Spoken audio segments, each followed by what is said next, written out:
আওয়ামী লীগ তারা বাংলাদেশে যেই কাজ করেছে একই কাজ বি টিম হিসেবে জাতীয় পার্টি করেছে এবং আওয়ামী লীগের যে কনসিকুয়েন্স হয়েছে এবং আগামীতে আরও হবে বলে আমরা প্রত্যাশা করি, একই কনসিকুয়েন্স জাতীয় পার্টির হওয়া উচিত। এখন এখানে যখন আমরা দেখি যে জাতীয় পার্টির একজন মেয়র, ওই মেয়রকে আবার পদে বসানোর জন্য এখানে একটা বিক্ষোভ মিছিল করা হয়, আমরা মনে করি ওই মিছিলে জাতীয় পার্টির নেতাকর্মীর নামে সেখানে আওয়ামী লীগ যুবলীগ ছাত্রলীগের যারা নেতাকর্মী, যে সন্ত্রাসী যে নেতাকর্মীরা আছে তারা ওই মিছিলে থাকবে এবং থাকাটাই সবচেয়ে বেশি ইম্পর্টেন্ট। তো আমরা আমাদের জায়গা থেকে মনে করি যে এভাবে এটা শুধুমাত্র একটা শুরু এবং অস্থিতিশীল একটা পরিবেশ তৈরি করার একটা প্রক্রিয়া। তো সেই জায়গায় যখন জাতীয় পার্টির ব্যানারে বা নামে আওয়ামী লীগ বা তাদের দোসররা আবার এভাবে রাস্তায় নামবে, এটা শুধু স্থানীয়ভাবে নয়, পুরো রংপুরের বা পুরো দেশের আইন শৃঙ্খলার পরিস্থিতির জন্য আমরা মনে করি বিপজ্জনক।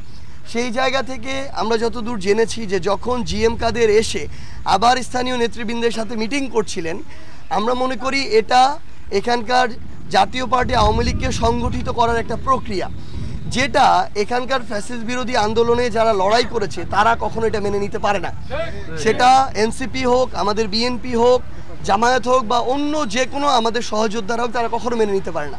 সেই জায়গায় তারা বিক্ষোভ মিছিল করেছে, কিন্তু এই বিক্ষোভ মিছিলে প্রথম জাতীয় পার্টির স্পেশালি জিএম কাদের সমর্থকরা হামলা করেছে এবং এই হামলাটা যখন তারা করে দেশীয় অস্ত্র লাঠিসোঁটা নিয়ে কিন্তু হামলা করেছে, এগুলোর স্পষ্ট এগুলোর ফুটেজ আছে।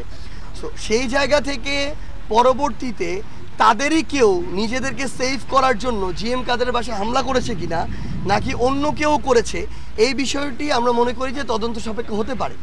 সো সেই জায়গা থেকে এইটার যদি তদন্ত হতে হয়, এটার কনসিকুয়েন্সের শুরু থেকে তদন্ত হতে হবে যে আওয়ামী লীগ নিষিদ্ধ হলো, জাতীয় পার্টি এখনও নিষিদ্ধ না কেন, এক।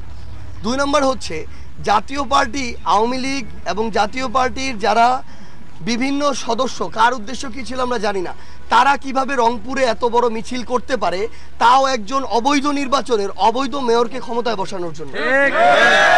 তৃতীয়ত, অন্য দলের নেতাকর্মীরা যখন তাদের জায়গা থেকে এখানে বিক্ষোভ মিছিল করে, সেই বিক্ষোভ মিছিলে কারা প্রথম সশস্ত্র হামলা চালিয়েছে, যদি তদন্ত বা অনুসন্ধান করতে হয় প্রথমে সেটা করতে হবে।